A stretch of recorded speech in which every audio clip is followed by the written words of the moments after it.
meeting, no, para yung mga hindi makaka-attend mapapanood pa rin nila.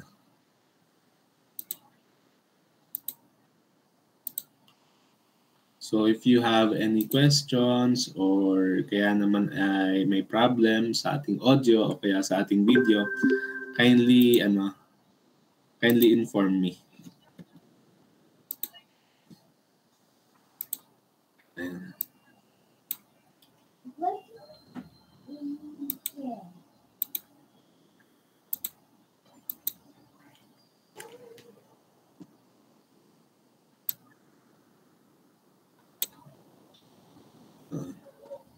Ayan. Nasa patapos na tayo. Ayan. Alright.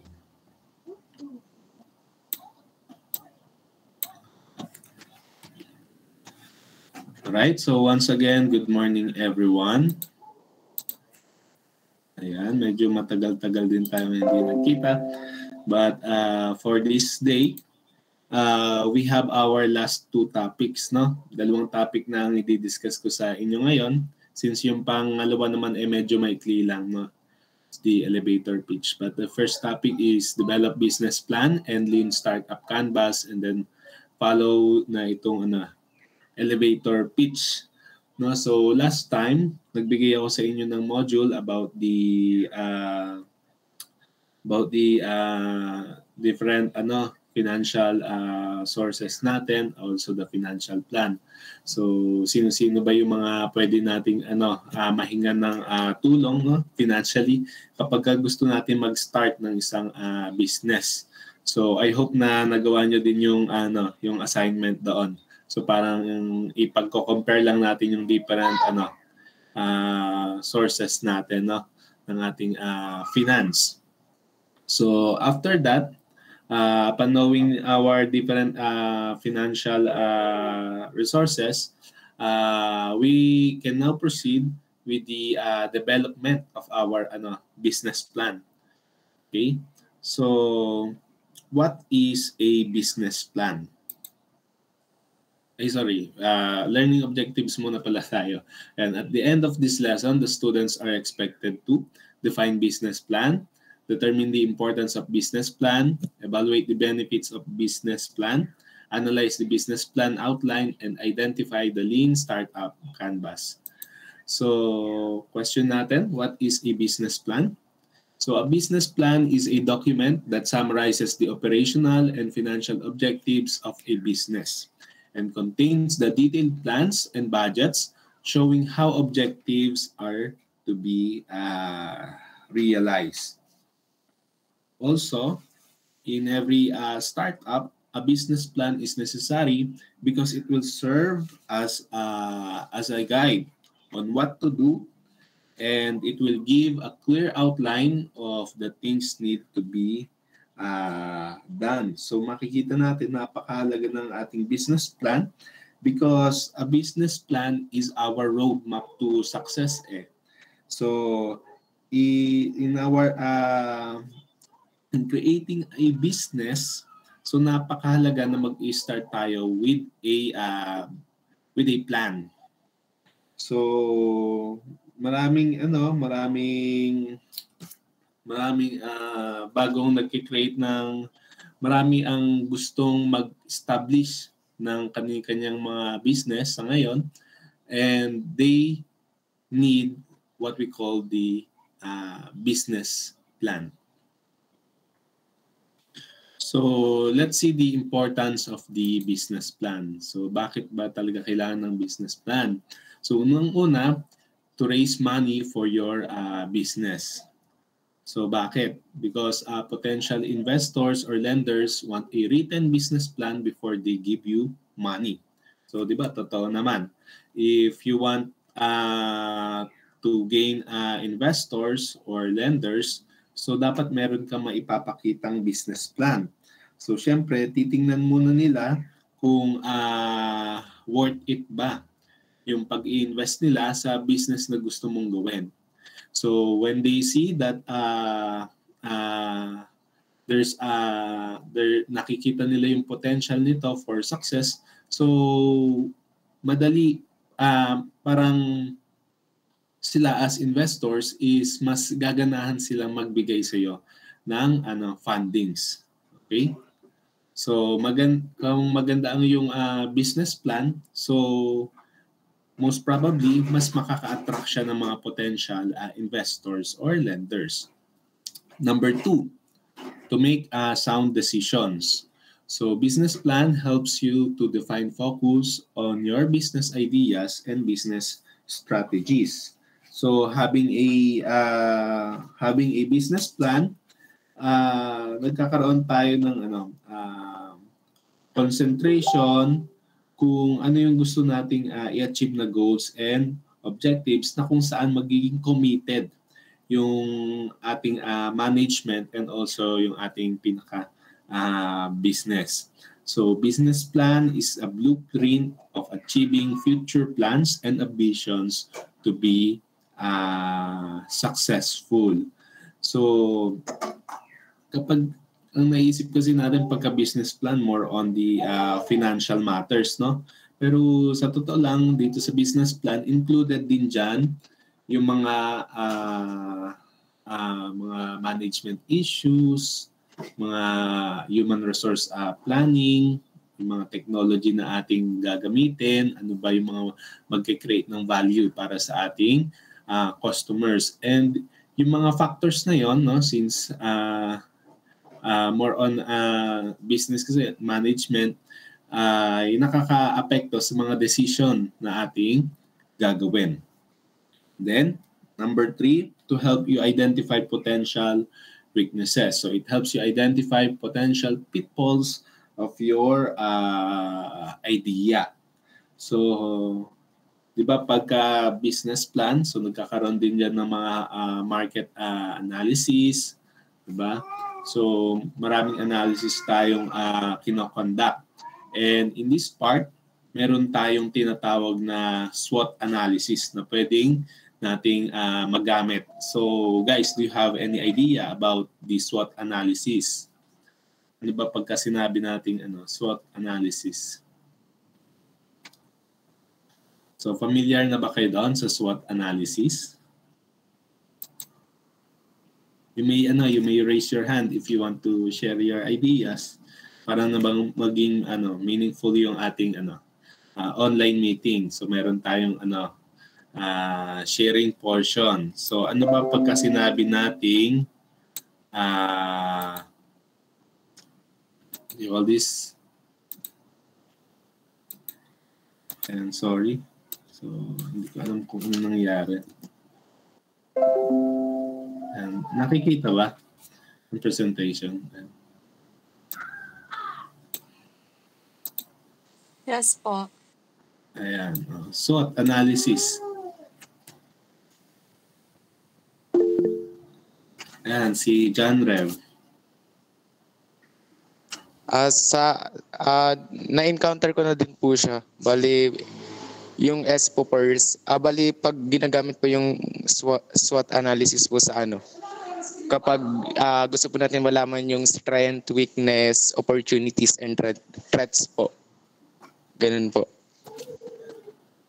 Ayan, so thank you very much, no? So tama yun naman yung sinabi ni John Rev Olores, no?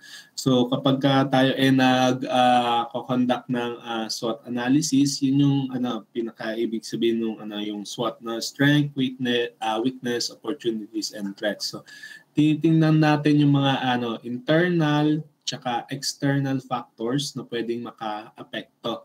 No, in our topic ngayon, in a business. So we have the opportunity na makita ano ba yung mga problems na pwede nating ma-encounter. So ano yung mga potential weaknesses natin na dapat na ma-address natin, na dapat ay masolusyonan din natin. Okay?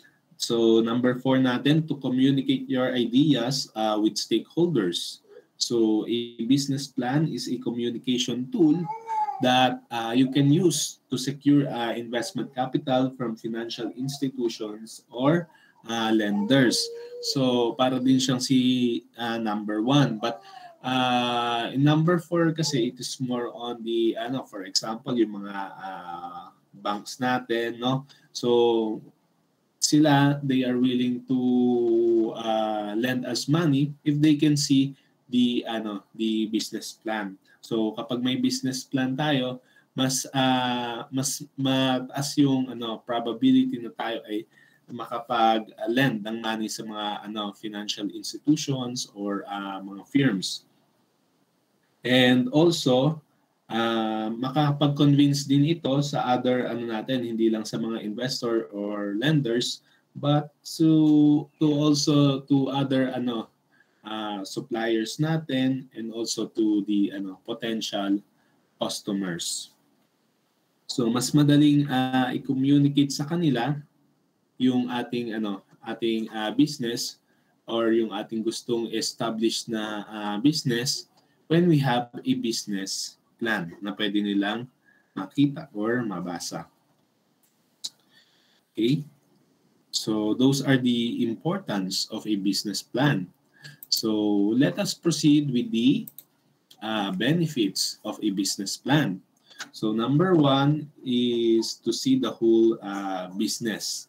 Okay? So as we have mentioned earlier, yung mga starting business, kailangan talaga nila ng business plan.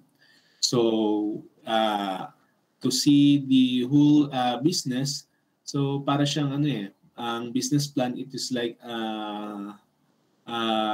group of dots na kung saan you need to connect it with each other to see the bigger picture, parang connecting the dots tayo dito.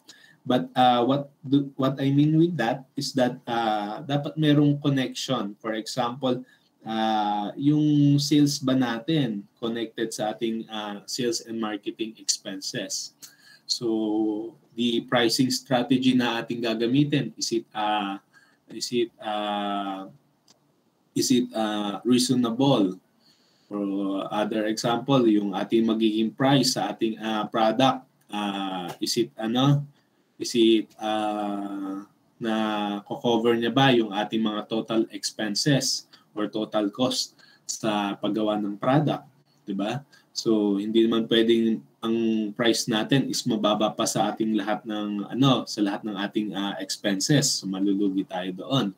So yung mga ganung bagay ba? The business plan can provide the connection with all of the elements na meron sa ating business. Okay? So number 2, we have the strategic focus. So dito naman, we need to identify kung sino ba yung ating potential customers or the prospective buyers of our products or services. Sino-sino ba yung mga gagamit nito? So as a technopreneur, we can initiate the possible strategies para masatisfy yung ating customers or clients. Number 2, we can set our priorities. So alam naman natin na pagdating sa business, hindi natin magagawa lahat. So using having the business plan, natutulungan tayo makita kung ano ba yung mga importanteng bagay na dapat unahin, ano yung mga bagay na dapat na pagtuunan natin ng pansin. How can we allocate our time, yung ating effort and resources natin strategically. So usually itong pagsaset ng ating priorities is part ng strategic plan. So pagka sinabi nating strategic plan, 5 to 10 years yung yung range niyan. So medyo mahaba, broad yung kanyang pagpa-plan. So ang gusto kasi natin is to make our business na stay siya in the competition. The number 4, manage change. So with good planning processes, we can regularly check yung ating mga yung progress, yung mga plan versus actual. So nagkaroon tayong plan versus actual analysis. So kung meron dapat na i-adjust, na i-adjust natin. So the organization should manage change as client change of mind is continuous. So we need to be adaptable and flexible with the changes na maaaring mangyari in the minds of our clients. So syempre mayroon tayong mga clients na sinasatisfy if there is a change in mind. So there's a possibility na dapat din tayo change ng mga strategies natin na gagawin. Then number 5, develop accountability.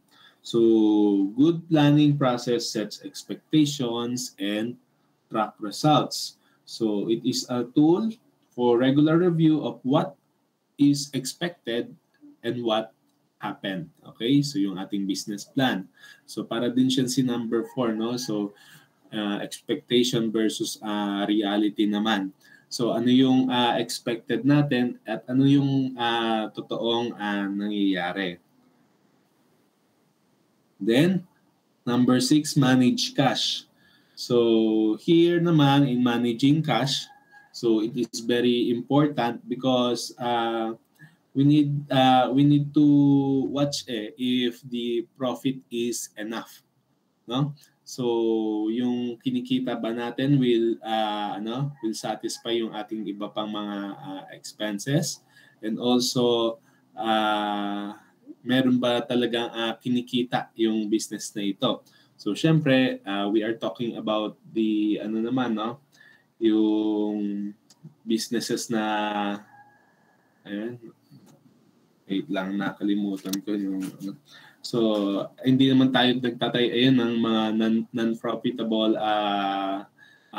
organizations or businesses. So, we really need to have profit, no? So, also ini-indicate diyan kung ano ba yung mga pwede maging problem. For example, meron bang mga slow paying clients, no? Or medyo natatagalan bago makapagbayad ng full sa atin. So ano din yung magiging epekto kapag masyadong marami tayong inventory, no? So we know that inventory is waste, no? Especially in lean. Kapag marami tayong inventories, so natutulog na cash yan. So ibig sabihin hindi siya we can simply say na waste pa siya kasi hindi pa siya nako-convert as cash. Then, strategic alignment, number 7 na. Ayan, so does your day-to-day work fit with your main business tactics, di ba? So we know that magka-connected yan. We have the strategies, and under that, we have the tactics. So paano natin magagawin? Paano natin imamatch yung ating mga tactics sa strategy? For example na lang, nagpaplano tayong magtayo ng isang gourmet restaurant. So, in our gourmet restaurant, so isang tactic na naisip natin, maglagay tayo ng isang drive-thru window. So, imagine that, no? Gourmet restaurant pero merong drive-thru, no? Medyo kakaiba yan kasi pag sinabi natin gourmet restaurant, alam natin na yan, talagang nilulutong maigi dyan yung mga pagkain na isuserve and fresh talaga na bagong luto. So how can you do that in a drive-thru? Pagka sinabi nating drive-thru, di ba dapat mabilis yung dyan, yung pag-process ng ating order. Kasi kaya nga drive-thru mamadali din yung ating mga customer na kung saan kahit nasa loob sila ng vehicle nila, pwede silang makapag-order. So no need nang bumaba. So how can you make that in a gourmet restaurant? It takes time, no, to cook those foods. So medyo diyan yung tinatawag na medyo hindi aligned yung kanilang strategy, no? So gusto nila mag-gourmet restaurant pero maglalagay sila ng drive-thru, medyo X tayo doon. So pwede siguro kung fast food restaurant sila. So pwede sila mag-drive-thru diyan. Drive-thru window. Then number 8 natin, we have the milestone. So, dapat magkaroon din tayo ng mga milestones. So, nasa-set natin kung ano ba yung mga gusto nating sales level. So, kung kakailanganin ba natin mag-hire ng bagong sales manager or yung possibility na mag-open tayo sa ibang location. So, as a human, no, mas na-challenge tayong or mas na-motivate tayo na magtrabaho kapag nakikita natin na meron tayong goal na gustong marating, di ba? So metrics naman, so we need to have the what we call the performance indicators. So it is very applicable to keep track the monthly performance of the company so that we can distinguish if their performance meet their prior objectives. Then the last one, realistic regular reminder to keep on track. So we all want to do everything for our customers, but sometimes we need to push back to maintain quality and strategic focus. So kailangan ini-ensure pa rin natin na merong quality yung ating po-provide sa ating mga customers. So from time to time, chine-check natin as technopreneur yung ating business plan kung na-achieve na ba yung goal or objective towards a certain target market ng ating product or service, kung nasasatisfy ba yung ating mga service. Okay? So those are the benefits of a business plan.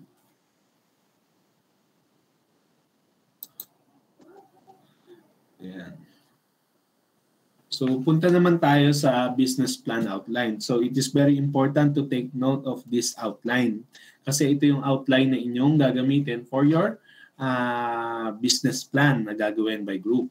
So itong business plan outline kasi we have different ways to create a business plan But for the sake of our topic for our subject, ito yung ating gagamitin na business plan, no? So meron siyang I think seven elements, no, na kinakailangan or parts. So una natin is the executive summary. So it provides an overview of a larger document or research and is usually the first thing you reader will see. So alam naman natin kung saan pinoposition talaga yung executive summary, no?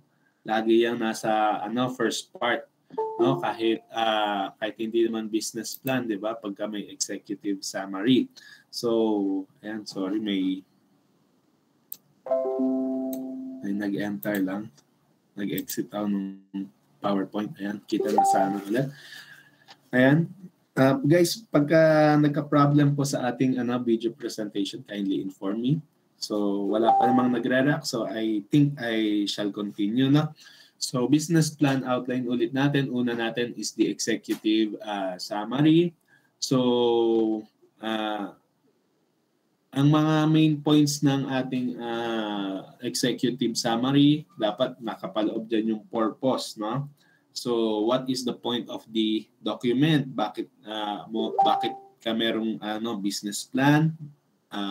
Gusto mo bang may ma-change or ma-influence yung ating management? So ano ba yung pinaka-dahilan why you have this business plan? So syempre meron ding problem. So ano yung mga issues na need mong i-address? So bakit siya naging issue? Bakit siya naging problem? Okay? Then we also have the problem analysis. So ano yung mga pwede nating baguhin, i-change para mag-improve. And then we also have the result analysis. So after researching, ano yung nalaman mo tungkol sa issue? Ano yung mga methods na ginamit mo? So how do you know that your resources are valid, reliable, and credible? And then the last part, we have the recommendations. So what can you do to address this issue? Ano yung mga dapat gawin para ma-achieve yung ni-recommend mo? paano to makakatulong, no? Kung merong problem, paano to makakatulong, itong recommendation mo, ano yung mga actions na kailangan gawin. So those are the main points of an executive summary. Okay? So napakalaga din ng executive summary since ang ating mga investors, lenders, or yung ating mga stakeholders na pagpepresenta ng business plan, for sure they are busy or productive persons, no? So hindi yan mag-ano ng ganung katagal na oras para basahin yung buong business plan unless they are really interested na kuha mo yung attention nila. But napakahalaga nitong executive summary since sa executive summary pa lang, it will dictate na if your clients will be interested to what you are presenting. Okay? So, dapat nasa executive summary na halos lahat ng pwede nilang malaman para ma-catch yung attention nila para basahin pa or mas alamin pa nila yung nilalaman ng iyong business plan.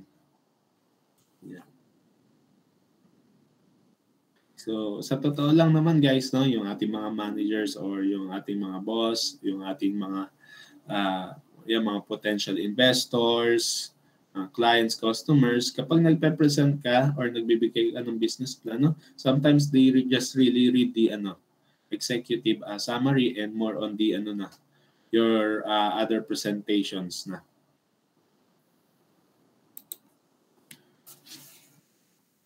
And then the next thing after the executive summary is the company description. So it is also known as the company overview that includes ito yung mga primary naman natin. We have the history, our BMVs, no, yung mission, vision, goals, objectives, values, and products or services, management team, organizational structure, and location of the company organization.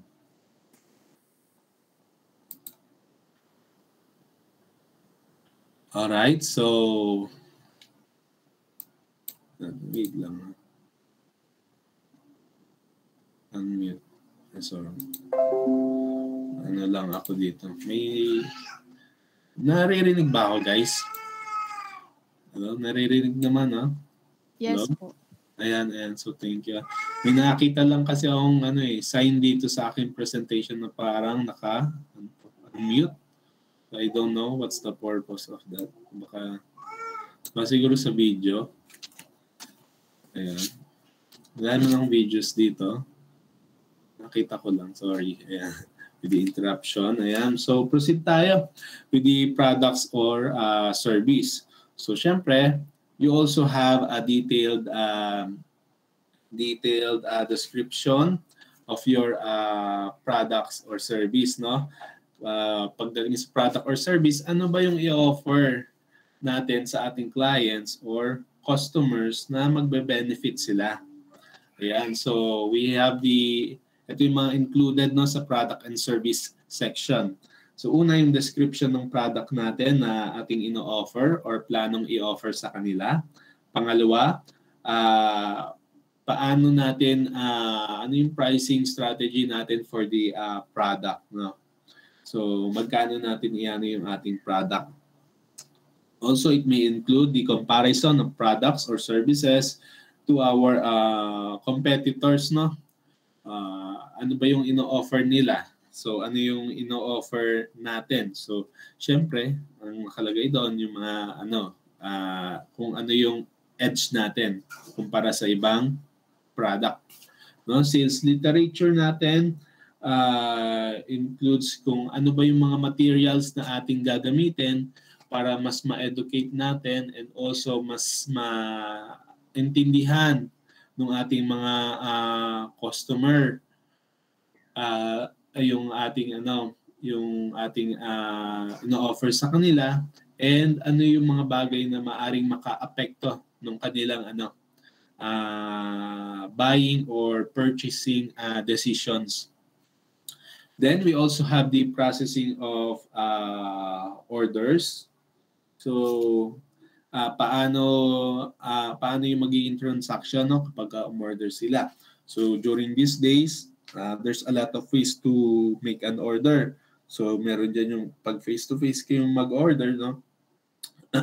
Excuse me. We have the over the counter, bayad ka sa cashier, and then after that ibibigay yung receipt and then your order. So also pwede na rin mag-order through text. Pwede na din kapag pwede din tumatanggap sila ng call.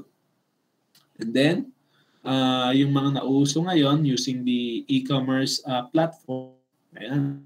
So sa Shopee, Lazada, nakapag-order na rin dyan. And the other apps, no, available in our phones. So, yan. Then the needs in creating or delivering product. So, in the creation and also paano i-deliver yung product, ano yung mga ating gagamitin? Kailangan ba yung mga up-to-date computer equipment and other things? Also, we have the intellectual property and legal issues that are needed to be addressed. No? So, last pala, we have the future products or service you plan to offer.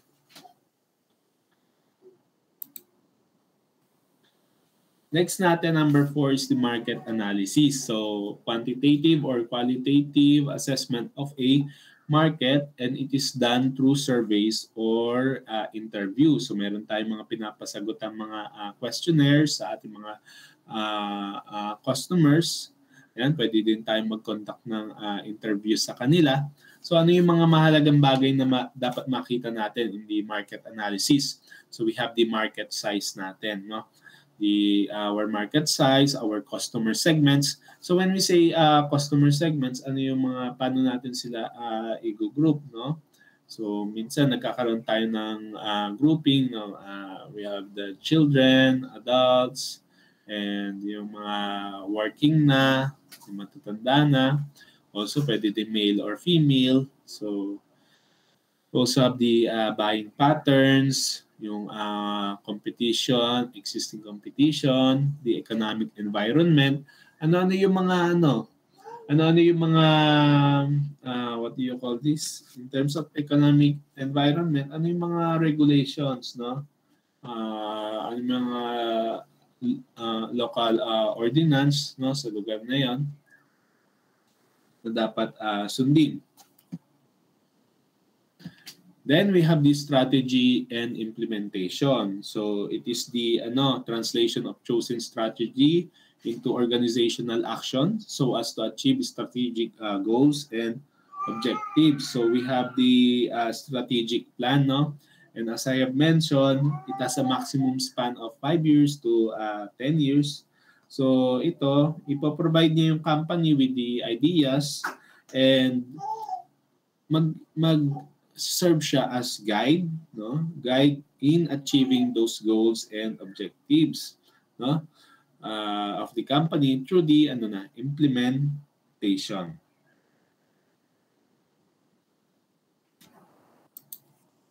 Next, we have the management team. So it is the group of individuals that operate the organization. So they have the day-to-day responsibility in managing different individuals, as well as maintaining the responsibility in the business. No? So these are the people who have skilled and knowledge and expertise in handling the business organization. Okay.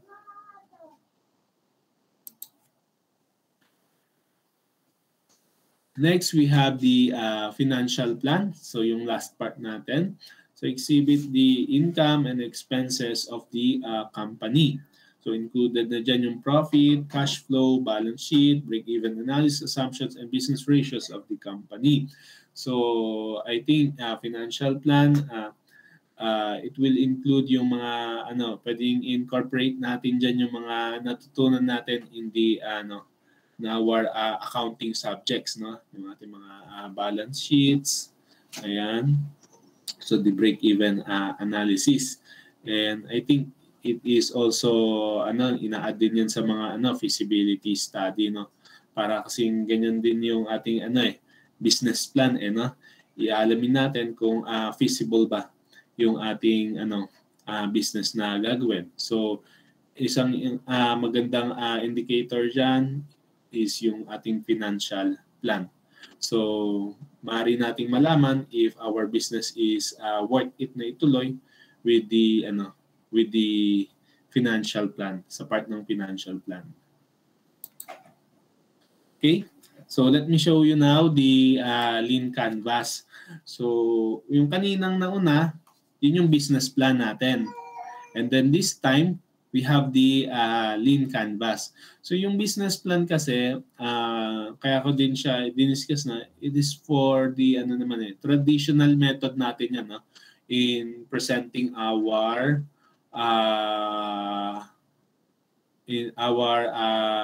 business ideas, or ito yung documentation ng ating business ideas, no? So, in the business plan. So now, no, with our modern days, we have what we call the lean canvas. So as you can see in the lean canvas, this is the adaptation po ito. Adaptation po ito ng yung ating business model canvas. Okay, so meron lang mga iba diyan, no? Ginawa talagang pang business na style. Okay? So kaya medyo magiging familiar na rin naman kayo dito. So ano yung mga nabago, no? From business model canvas, ginawa siyang lean canvas that is used, no? Para siyang substitute, no? Substitute for the business plan. Kasi yung business plan, sobrang daming diyan dapat na included in a lean canvas, no? In just a single sheet of paper, you can have a bigger view of your business, of your business plan, I mean. Ayan. So lean canvas natin, included po dyan yung ating problem. Ayan, so ayun, nakikita naman dyan. Ating problem, you need to list the top 3 problems, no? So 1 to 3 problems pwede nyo ilagay dyan. And then, syempre, if you have a problem, ano yung mga existing ano yung mga existing alternatives na for a certain problem. Okay? So later, magpapakita ako ng example para mas maunawaan natin. Then we also have the customer segment. So dito, ililista natin yung mga target end users natin. Tapos, kung pwede pa nating ma-segment yan, pwede nating ilist yan. For example, gagawa tayo ng camera. Product natin is the camera. So, sino ba yung target customer natin? Is it the amateur photographers, or is it the pro? Yung pro na photographer. Ayan. So, ganun natin sinasegment. Ngayon, paano naman, sir, kapag dalawang, yung sa nauna kasi, pareho silang photographer, no? Meron lang konting distinction.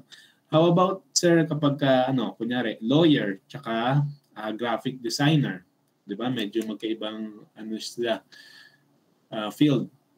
So, pagka ganon, ang ginagawa natin, guys, is nagkakaroon tayo ng separate lean canvas. So, isa para sa lawyer, isa para sa graphic designer. So, medyo magkaiba kasi silang field.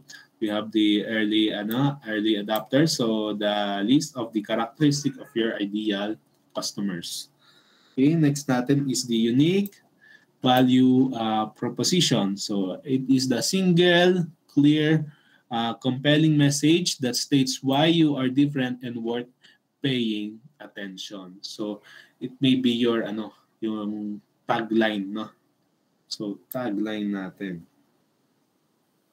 Then we also have the solution.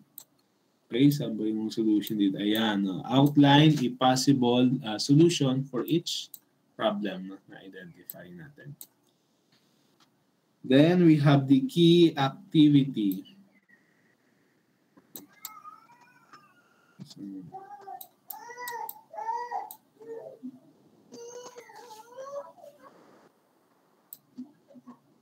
Sorry, eto pa. Key.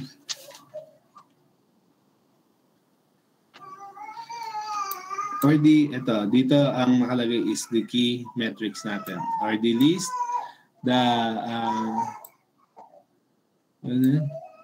key numbers that tell you how your business is doing. Check mo. Ayan. Okay. Key metric pala, sorry.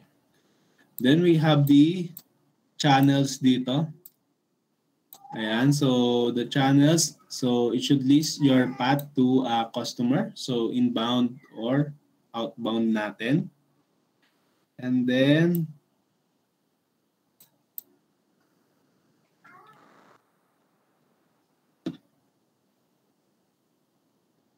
sorry, maliit kasi itong nasa screen ko nga. Wait, palakihin ko nga.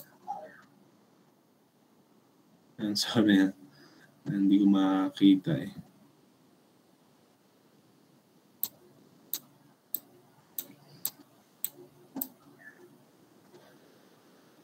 Ayan, so included din pala dito sa unique value proposition yung ating high-level concept. So list your X or Y analogy. Ayan. Cost structure natin. So ano yung mga fixed and variable cost in our operations. Ayan. Production. So revenue streams natin, what are the sources of revenue? So para din yung business model canvas. Wait lang, paliitin ko na. Okay, so let's just proceed with the example. No? Paano ba ito pinifill up? Okay, so we have here the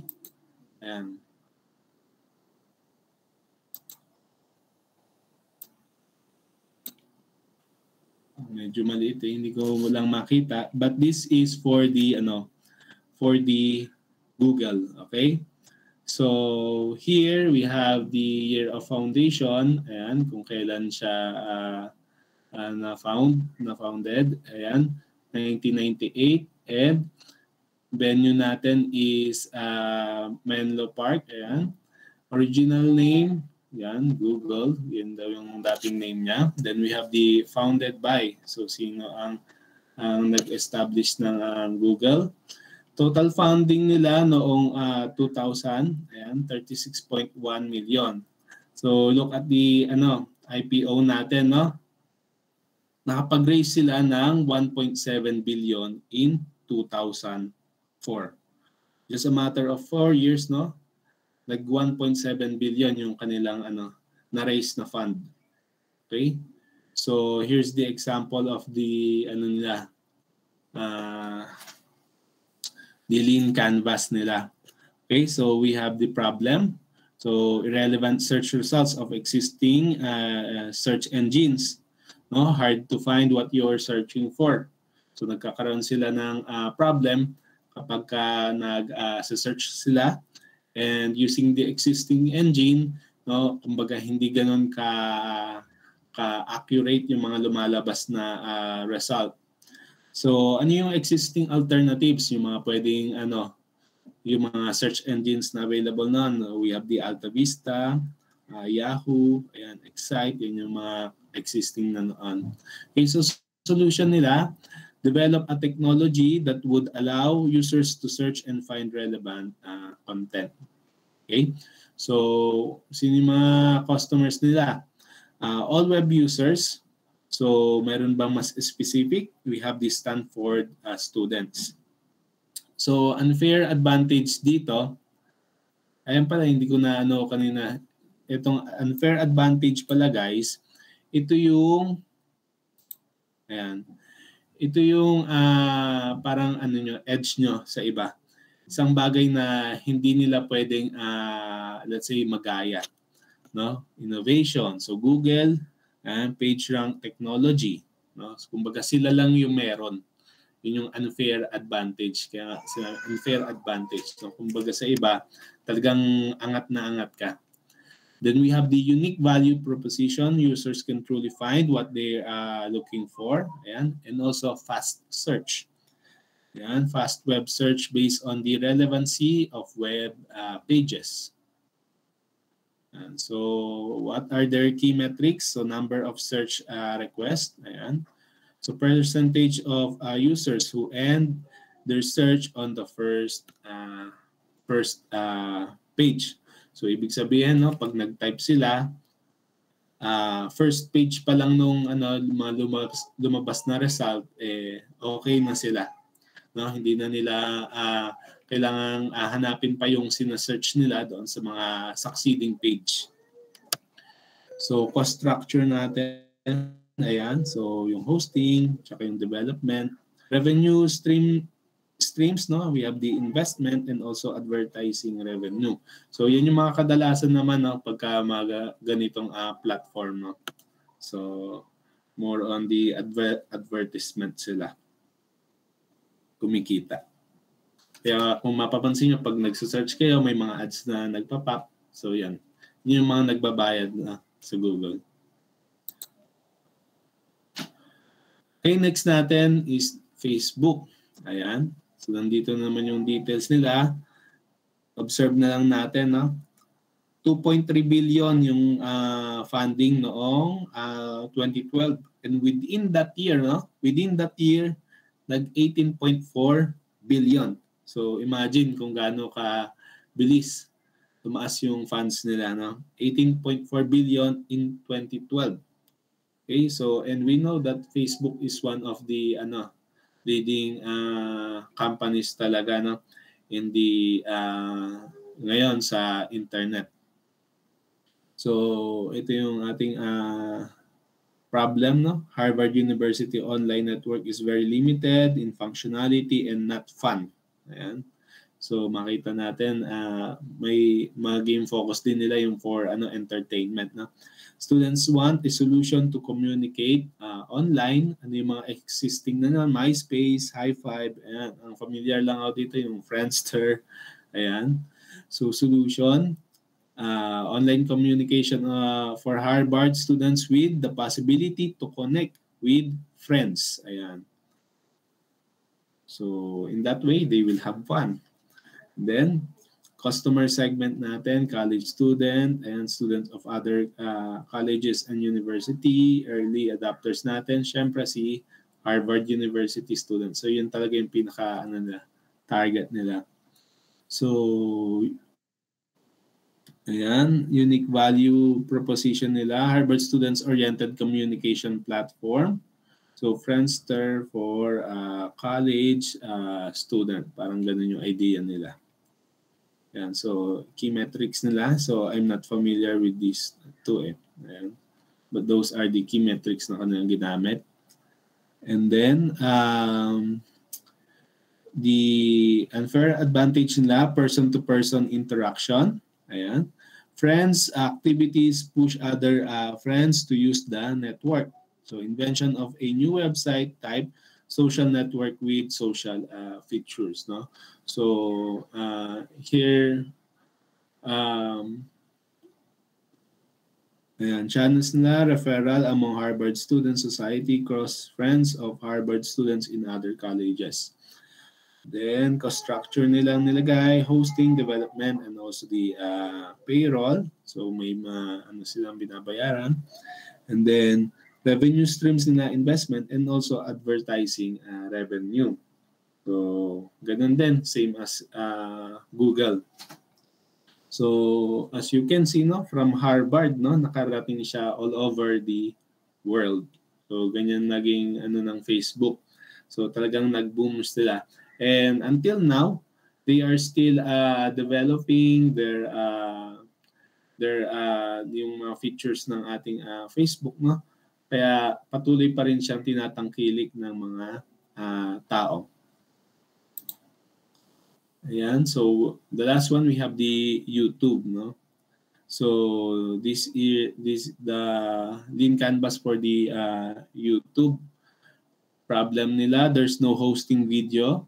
as a service, ano yung mga existing alternatives, no? Kung walang YouTube, ano yung mga ginagamit nila. So Share Your World, Vimeo, Google Video. So ang solution nila doon is to create a website devoted to these amateur videos. So next natin, the customer segment, mass market users, so amateur video bloggers, so mga advertisers natin, so early adopters natin, so we have the teenagers, college students, so video hobbyists, filmmakers. Okay, so as you can see, yung mga nagagawa ng film or mga short film, no, minsan sa YouTube na lang nila ina-upload. So yung mga teenagers din, no? And also, pagka may gusto silang panoorin for entertainment purposes, so we have the college students, guys, no? So tayo, kayo pala, for the college student, no?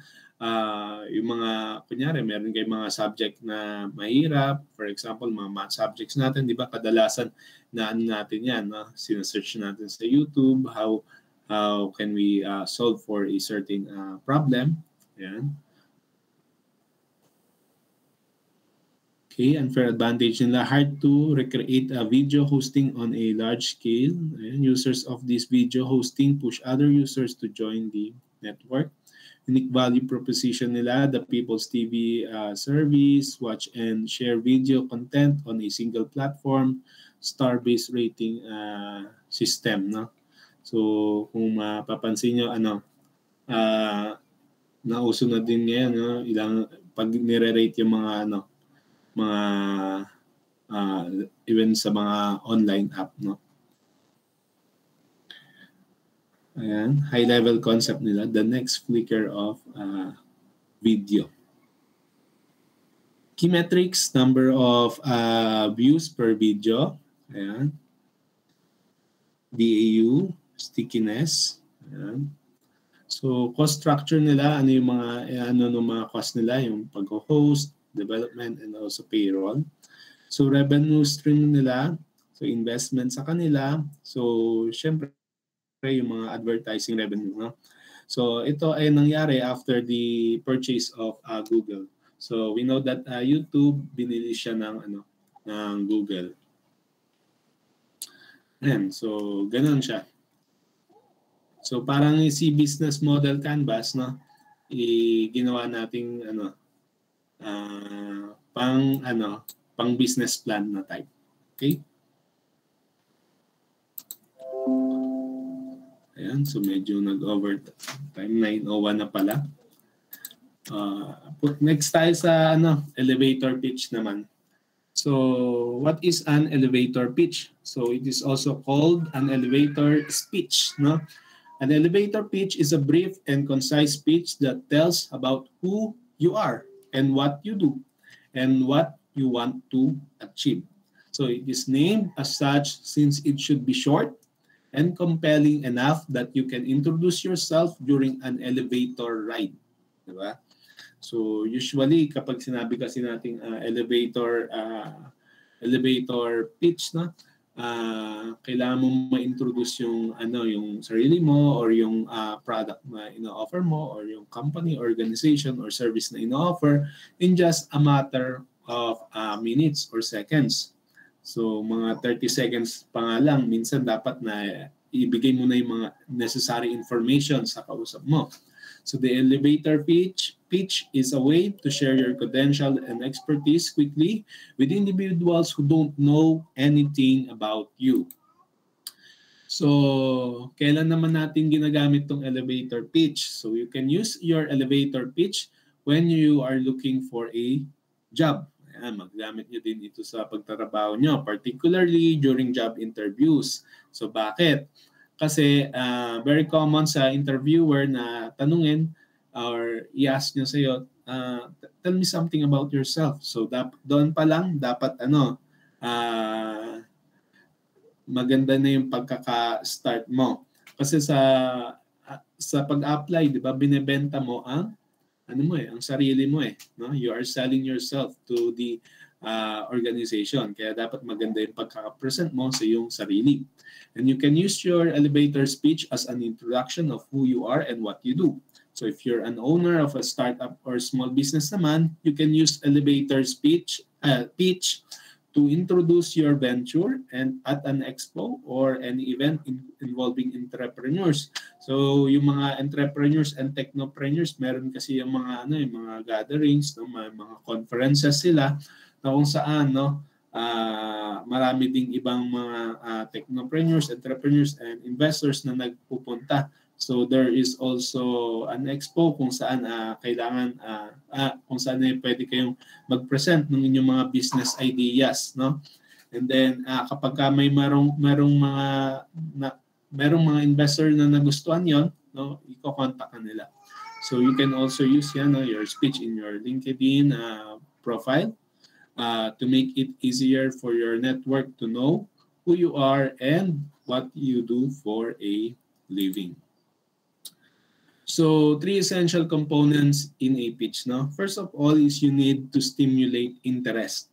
And to stimulate interest, no, dapat ma-capture mo yung mga what you call this, yung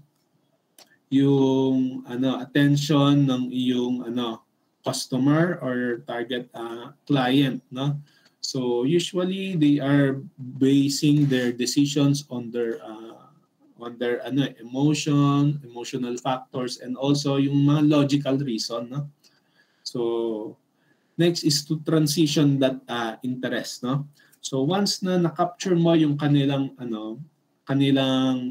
attention, nakuha mo yung nila, let's say nakapag-present ka ng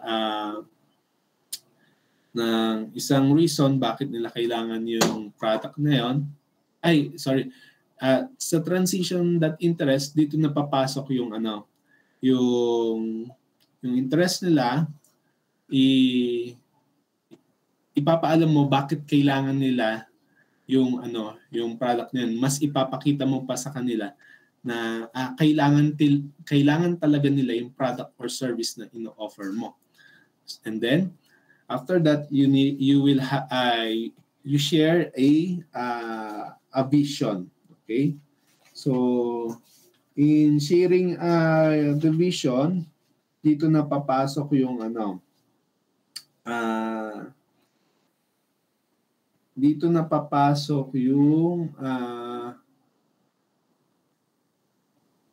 yung pagpapakita mo na dito na papasok yung what do you call this, yung value nung value, bakit nila kailangang bilhin or sumang-ayon doon sa gusto mong i-present. So let me give you an example na lang, no. So I don't know the title of this movie, but there is a person who wants to sell he asked the audiences to sell a pen, okay? So magse-sell daw sila ng pen. And then yung mga nakaupo doon, binigay yung pen, and then yung iba may iba't ibang way, no? May iba't ibang speech na binigay para ibenta yung pen na yon. And then there's a person naman when he was given the task to sell that pen. It's very simple, no? Sinabi niya lang, no? Do you have a pen? So, syempre, kung wala kang pen, so you need this pen, no? Parang ganun yung idea na ibinibigay nun eh. So, wala ka nito, kailangan mo to, bilhin mo to. Okay, so parang ganun yung magiging natin, no? You need to stimulate the interest, no? And then transition that interest, and then you need to share a vision, no? So, meron ka bang pen? So, wala kang pen. Okay, kailangan mo to, bilhin mo ito. So, parang ganoon. Okay? So, you need to convince them, no? So, elevator pitch final tips natin.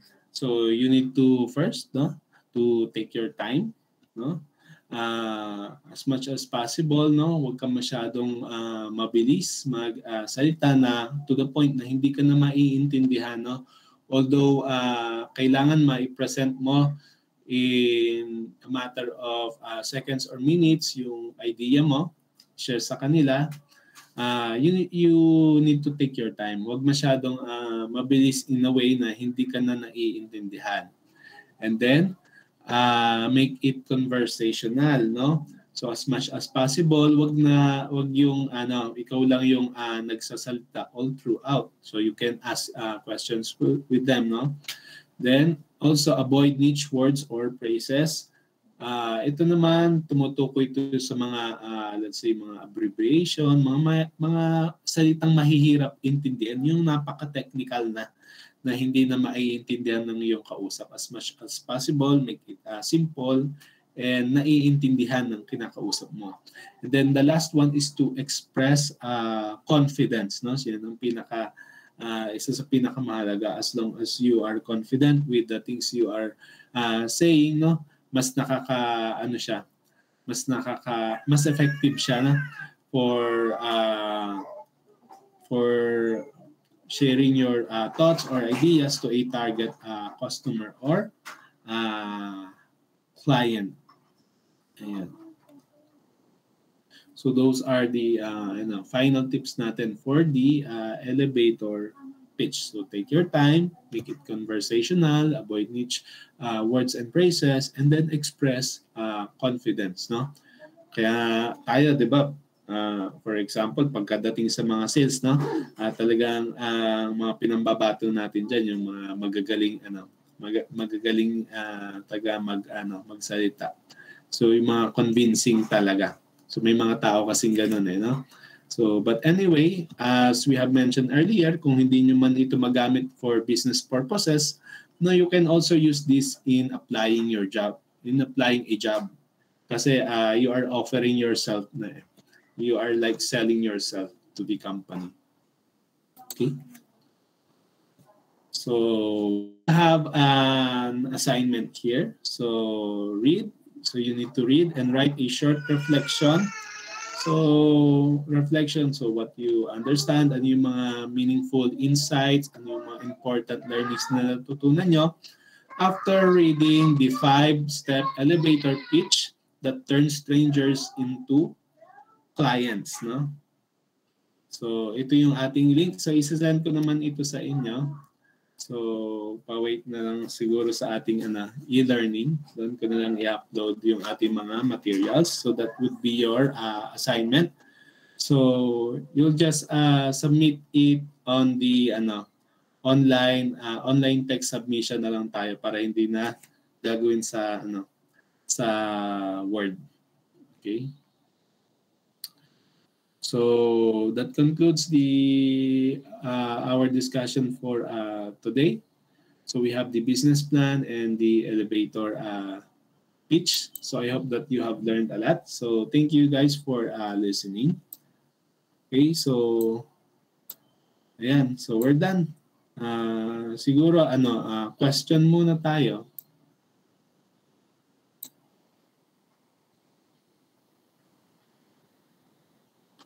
Okay, do you have any questions to ask? Ayan. Hello guys, andyan pa ba?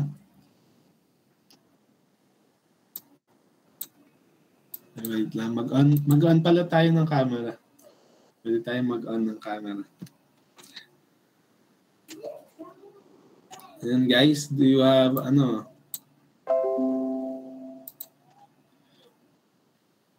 And pattern on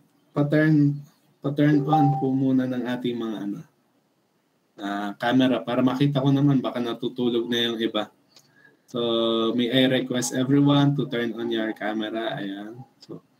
So mag picture taking din tayo after some announcement. Okay? So guys, that's all for the Technopreneurship 101. So, next na natin is for you to create a business plan and to present it. So siguro i-discuss ko na lang siya after ng ating midterm kasi mas ano yun mauna sa atin. So we need to accomplish first yung ating midterm bago tayo mag-plan doon sa ating magiging presentation. So midterms po muna tayo. Do you have any meron ba kayong kunwari, next week natin, November 29, yung ating midterm.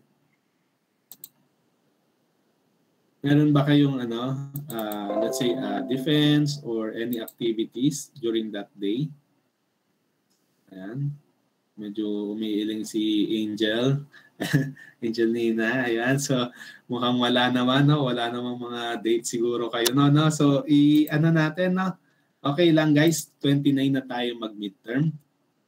Okay, para December, na tayo, preparation na tayo ng ating business plan. So mga December 6 daw natin i-discuss yung natin, anong mga gagawin natin for the business plan presentation niya. Okay, so yun na lang siguro. Schedule na natin ha. So next week, November 29, midterm po tayo doon sa topics na natin, no? So the yung mga topics after the prelim natin, okay?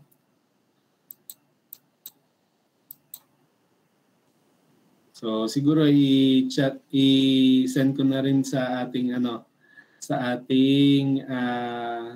i-upload ko na lang sa e-learning yung mga natin, mga details about the midterm natin. Ayan.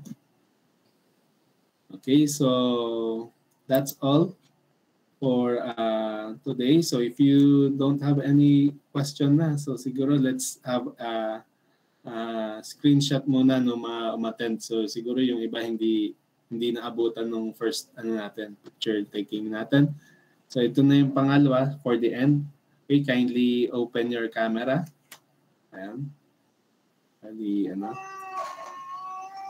Okay, at the count of 3. 1, 2, 3, smile po. Ayan, okay. So thank you very much for coming. So ready na lang po tayo for our exam. So you may now leave our class. So thank you guys for coming. Bye-bye. Thank you po, sir.